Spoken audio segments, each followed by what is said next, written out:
Hello, everyone, and welcome to another Sunday afternoon chat. I've got a question that I need to ask y'all right off the bat here, but I'm going to spend the majority of this time here on this Sunday afternoon chat. We'll try to keep it as brief as possible. Just kind of giving you a little update about Chris. Tomorrow is 26 months. 26 months since that day when the devil tried to take her away from me. And I know some of y'all have sent notes saying the devil didn't cause that stroke, but can't convince me of that. I know who saved her. I know who saved her. It certainly wasn't the devil. But 26 months. That's right. 2 years and 2 months. That was April 5. And so here we are looking at June 5 tomorrow. And obviously many things have changed in her life, my life, Sherry and Jamie's life, all the family's lives. One of the things is they lost an incredible woman. They didn't lose that woman totally, but lost all the incredible things that she did for other people. And I want to talk about that a little bit too. But first of all, I have you a question that I want to ask. Yesterday, we got about 4/10 of an inch of rain on Friday, I guess it was. That was great. Friday night, big, nice thunderstorm, thunder and lightning carrying on. I love thunder and lightning. It was loud and it was noisy and it was bright and it was flashing. Well, I'm just in hog heaven when I'm like that. So, only rained 4/10. It rained a lot all around the states. I talked to my buddy, the trapper, Travis Townsend. He said they got over 8 inches out of his, over 7 inches. No, over 8 inches out of his mom and daddy's house out in the western part of the state. But Oklahoma's been blessed with a lot of rain. We haven't had much down here yet, but we are just a little bit ahead. But my question is, did it rain last night? Any of y'all that live anywhere around close to Daugherty, Oklahoma, Sulphur, Oklahoma, Davis, Oklahoma, Gene Autry, Nebo. Did it rain last night in the middle of the night? I know it didn't rain before midnight. I went to bed kind of early last night, about midnight, and the moon was shining. There was clouds around, but the moon, it was bright, beautiful out looking at the lake. Took Chris to the bathroom about 2 a.m. I looked outside, nothing. And then I got up about 5, and it was, things looked wet, but I didn't think anything of it. And before we went to church, I went out and checked my rain gauge. It had 1.2 of rain in it, which is exactly what we got yesterday afternoon during the Oklahoma University softball game, which we were watching on satellite. And I'm just wondering if it might have been even closer to 1.3. And I thought I dumped that rain gauge. I'm not positive. I dumped the rain gauge. I asked my neighbor across the road, and they said, well, we think we did get a little rain last night. The electricity went out. I've got a generator installed now, so I don't know if the electricity went out. It popped back on right here. But I talked to somebody else at church, and they said over at Daugherty that they thought it might have rained a little bit during the night. But 1.2 inches is a big rain. I got to know if it rained that rain or not. I got to know if it rained or I did not. I failed to dump. I've got 2 rain gauges out there. And both of them had, well, one of them is leaning a little bit. If it leans a little bit, you'll get more rain. You get the same amount of rain, but it'll tell you have more rain. And the other one's perfectly straight like they're supposed to be. But one had 1.2 and one had 1.3, which was the exact same amount we got yesterday afternoon around 3 or 4 o'clock. It's just a great rain, man. It rained hard. It rained for quite a while.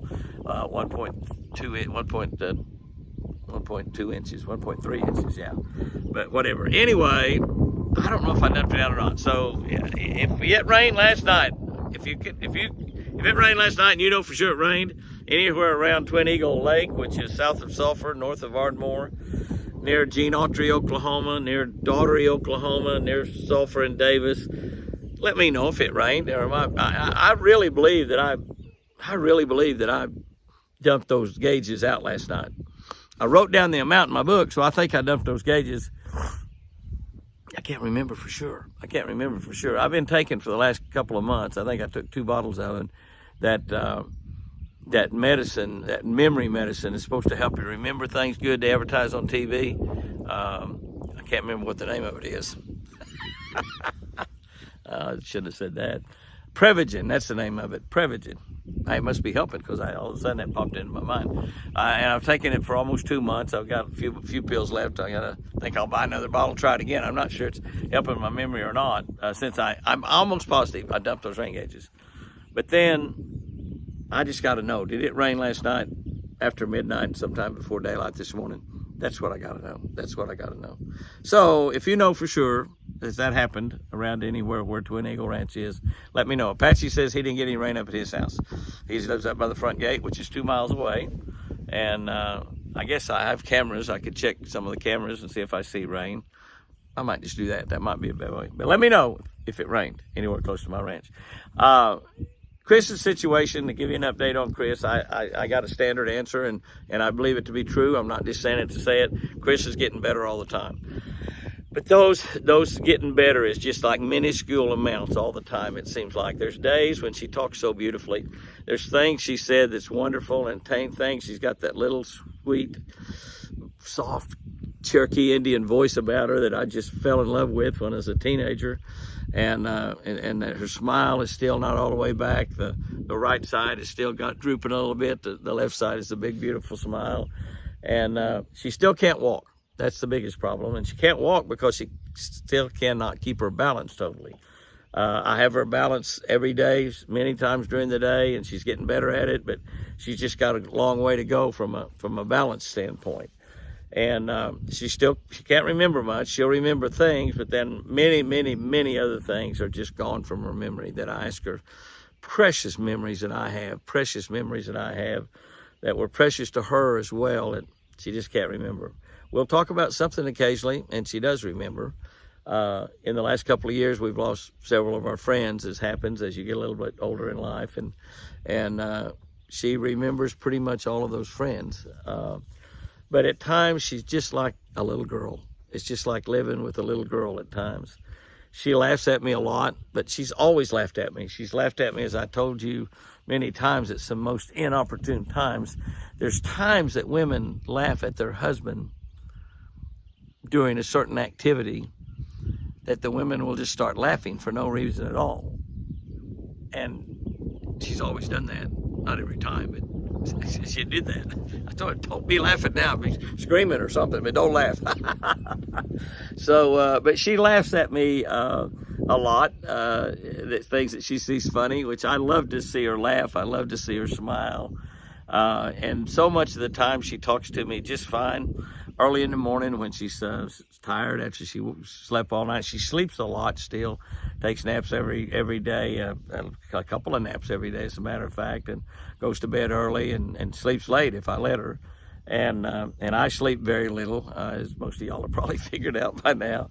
But like I said, I went to bed last night about midnight, and that's going to bed early for me. Many nights I work until 2 or 3 o'clock in the morning, but today was a church day, and I didn't want to work till 3 o'clock and then be groggy in church and fall asleep during Chopper McCartney's sermon. Chopper doesn't like you to fall asleep during his sermon. He likes to hear a few amens. He's trying to preach up there, and so he likes to hear a few amens, and I like to amen. So, but many times she's like living with a little girl, and it's fascinating. It really is. It's fascinating.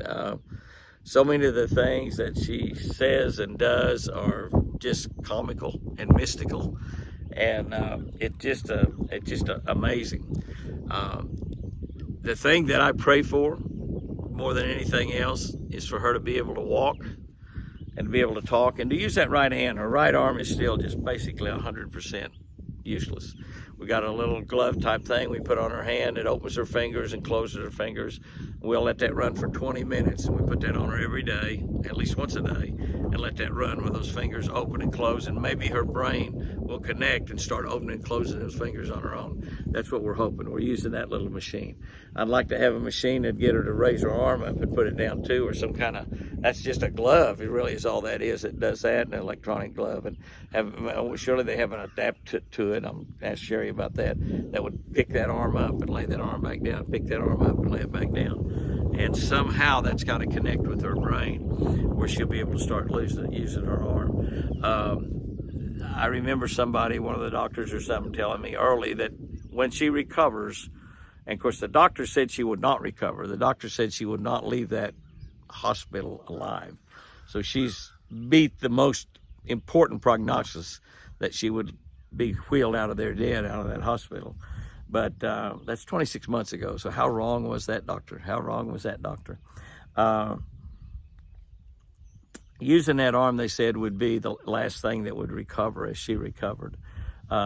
her balance is a big part of her balance is confidence. I think she's a little bit afraid sometimes that if she gets her balance really, really good, we're going to make her walk and she's going to fall down. And obviously she's afraid of falling. She's not ever fallen. Her and I've come really, really close to falling a few times, going to the bathroom and transferring and getting in and out of the truck. And her Cadillac, has stayed over at Sherry's house ever since this happened. And Sherry's got really, really used to it. So, and all I've got here at the ranch is my two expressway trucks, my expressway GMC from the expressway dealer, Chevrolet dealer down in Mount Vernon, Indiana. You know where that is. And my Ram truck that I get from Expressway Ram up in Evansville, Indiana. And they're both four-wheel drive trucks. And my four-wheel drive Ram is pretty high, and it's a little bit hard to put her in that truck because I've got to get her foot up on the side, and then I've got a booster up there in the seat. It's a pretty high boost, and I just am not as strong as I used to be. I know most men will never admit that, even if they're 80 or 90 years old. And but I know, because I throw around 50-pound sacks of feed and 50-pound sacks of corn all the time. And can I tell you, I like the 30 and 40-pound sacks a lot better. I complained when they went to 40-pound sacks of corn. Now I love it. I love 40-pound sacks of corn. But actually, you know, I give her a boost there and pick her up in there. She tries to push down with her good leg to help me a little bit, and I'm sure she does.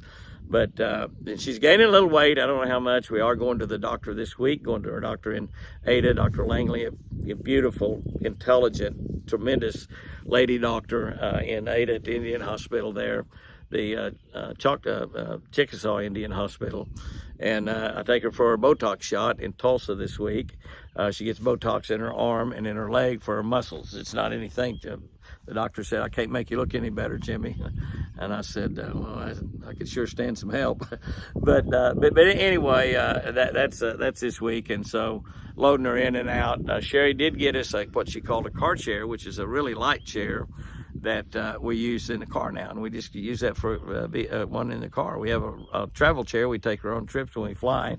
We haven't flown anywhere in quite some time now. I guess last time we flew was last November, going out to the SEMA Auto Show, working for Shell Rotella out there, and took her to see Cirque du Soleil and had a great time at Vegas. But the thing that I pray for me, the thing that I ask most is for her healing. Her healing is the most important thing to me right now. And not that it'll make a change in my life, there's no doubt about that, but it'll make such a change in her life. And she's going to be able to walk. That will be a huge change in itself. And when that happens, it's going to end. But I've talked to God every day about that. And I keep telling God, and I don't know, it might be right for me to tell him this. I think that, you know, she's been such a precious angel all of her life and been so good to so many people all of her life and served so many people in a Christian, womanly manner all of her life, that I believe she deserves to be healed. I think that she deserves it. She's gone through 26 months of suffering and not pain. One of the things that's happened through this whole thing is, other than lifting her right arm up a little high, that hurts, but she has had no pain. Of course, she can't feel the right side of her body, so whatever pain over there, she wouldn't know it anyway, other than that shoulder. And but I've talked to God and said, God, the lady deserves to be healed. She deserves to be healed, and Lord knows, I've got plenty of faith for her and me to both put together. I've got lots of faith. All I have is faith. I've got so much faith that she's going to be healed. And I'm really amazed or surprised, I guess you would say, that she's not healed already. I felt like if somebody was to say, well, Jimmy, 26 months down the line, do you think she's going to be healed? I'd say, absolutely. My God is so big and so powerful that, yes, he will heal her. And he certainly could. While I'm sitting down here on the dock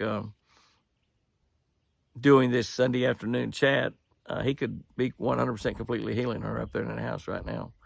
And if that happens, I'm not going to be shocked. I'm not going to be amazed. I'm going to be thankful. I'm going to be grateful. And that could happen. But it seems that God has chosen to heal her over a long period of time. 26 months. It's been a long period of time already. And I don't know how much longer it will be, but I know that my beautiful angel's she's gonna walk again. She's gonna talk perfectly, and she'll be back out there in that boat with me fishing one day. I just know that will happen. I'm just absolutely confident that will happen. The other thing I pray for is strength for me and patience for me. I've kidded all my life that I've never ever prayed for patience because I was afraid God might give it to me, and I really didn't want to be a patient person. And I know the Bible says patience is a virtue. We all want to be virtuous, but I thought I could perhaps leave that part of it out and still be virtuous. Obviously, that's not true. But I pray for patience because so many times this deal of taking care of Chris just gets overwhelming. Taking care of Chris, doing 1,000 videos a year for social media, doing 39 television shows, making 60 or 70 personal appearances around the country at shows and conventions and boat stores and tackle stores and Bass Pro Shops and Cabela's and churches. And I love doing all that stuff. I meet with thousands and thousands, tens of thousands of y'all out there every single year, eye to eye, eye to eye, as they say, person to person. And it's been one of the things that's I've loved so much, and all the time that I've been doing this for a living.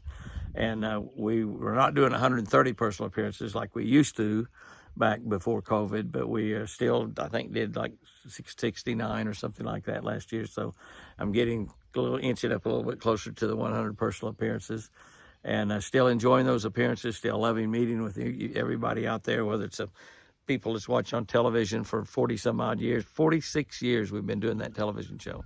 46 years, absolutely incredible.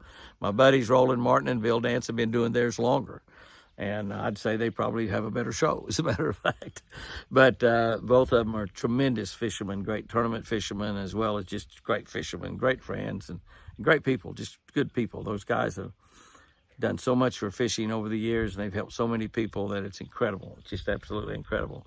I love them both like a brother, although I kind of look at both of them like a father. I kind of look at them like my fishing daddies. Just see those guys. I'm just like a lot of y'all. I learned from them on television just like you have back when I was a kid. But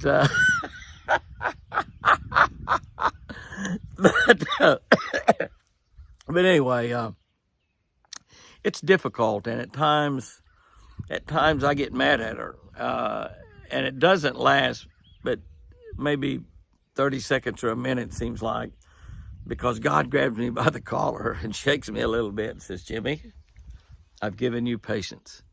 And God has, but that's something I'm still continuing to pray for all the time. Patience and strength. I mentioned I'm not as strong as I used to be. I think I'm as strong mentally as I've ever been. I think that any person, once they get older, get tougher. Old people will tell you without a doubt, you've got to be tough to get old. Those of you that are not old, take it to heart. They're telling you the absolute truth. You got to be tough. I've always been mentally tough. I could always do things from a mental standpoint and a toughness standpoint that was almost impossible to do.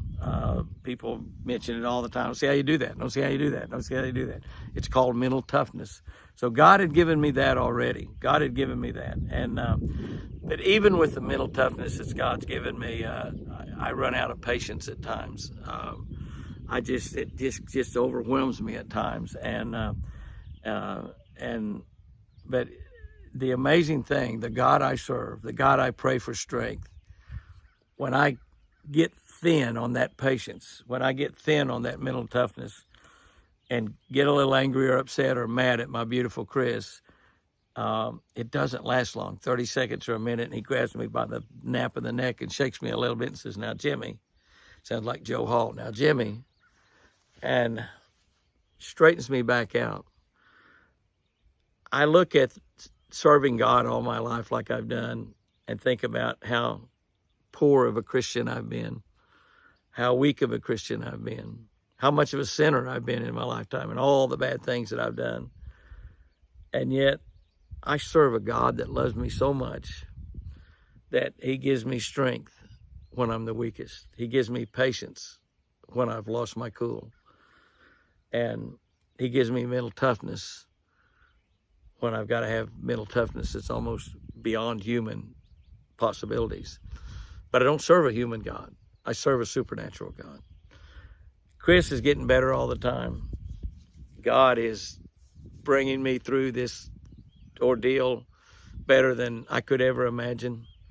I've got on to a few of my buddies over the years when their wife got sick and they left them, or their kids got sick with some kind of disease like leukemia, and they would leave their beautiful wives and run off and find another woman or something. But I can see how that happens. I can see how without a firm, solid relationship with God, the devil will be able to cause you to do things that you don't really want to do. But God will give you the strength to get through things that is totally amazing. And Chris is getting better all the time. I look into her eyes all the time, and guys, sometimes she doesn't remember my name. I tell her, "What's my name?" And she might say any name in the world. Mama. She says mama a lot. Tells you just how important you mamas are to the people you bring into this world. And I say, "No, honey." And she'll say Jimmy, or she won't say Jimmy. I'll have to tell her it's Jimmy, and she'll say Jimmy. And she doesn't remember her name a lot. And, you know, Chris and I will have been married 60 years, December 30th. 60 years. 60 years. When you've lived with a woman basically all your life, that's the only thing you've ever known is that woman. And at times she doesn't remember your name. It preys on your mind. And I believe without a shadow of a doubt that after I got her back home after that stroke, I don't think she had a clue who I was. I don't think she had a clue. Not only she had no idea about what my name was. And like I said, she still can't remember it at times. I believe without any doubt in my mind that I made her fall in love with me again.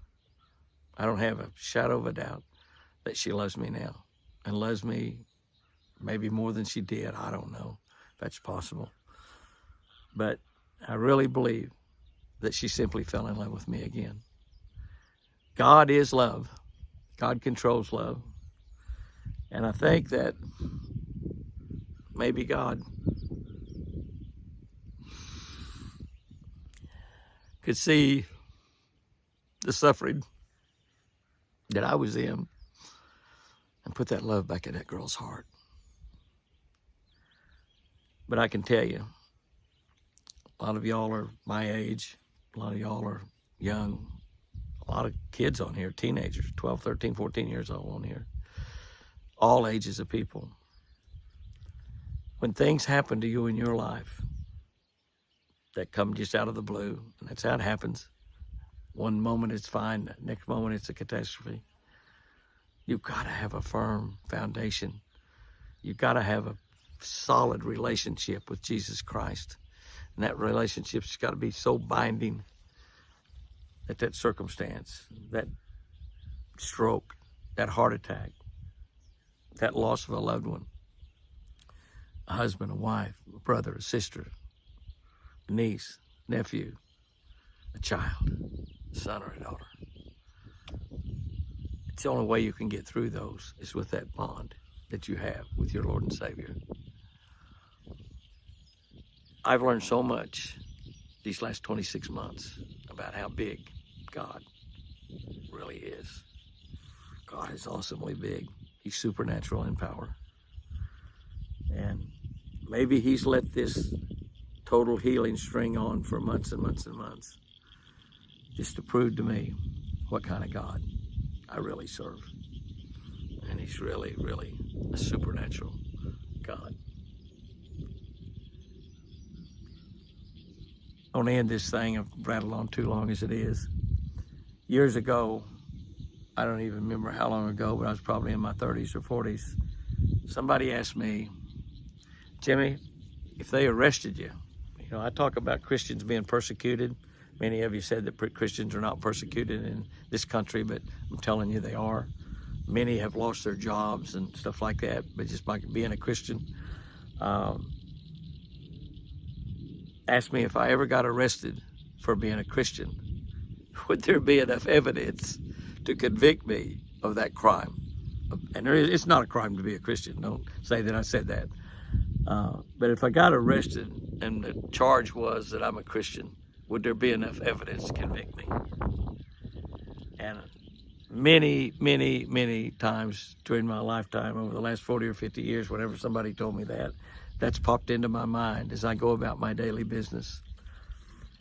So I guess that what I want to end this Sunday afternoon chat is with, if you got arrested for being a Christian, is there enough evidence out there to convict you of being a Christian? As you go through your week this week, every single day, you will have an opportunity, another opportunity, another opportunity, most days, many opportunities to prove to the world that you're a Christian. And if you're a Christian, you are apart from the world. You're the one at the company party that's drinking a Coke Zero with a lime in it or a cherry in it. You're the one that on the fishing trip or hunting trip is using good language. You're the one that's staking why your wife and family, no matter what. You're the one that's doing things correct. You're the ones that won't accept the craziness that we have here in the United States, and you won't call that normal. You'll have opportunities to prove that you're a Christian tomorrow, and the next day, and the next day. Every time you have an opportunity to prove that you're a Christian, prove it. Smile. Say good things to people. Don't say bad things about people. Do all the things that the Bible tells us that we need to do, living our lives to be a Christian. And if it ever does become just an outright crime here in the United States of America, don't laugh, it could. I hope not, but it could. And you're arrested for being a Christian, make sure, guys and girls, they have plenty of evidence to convict you. And remember, I sure do love you.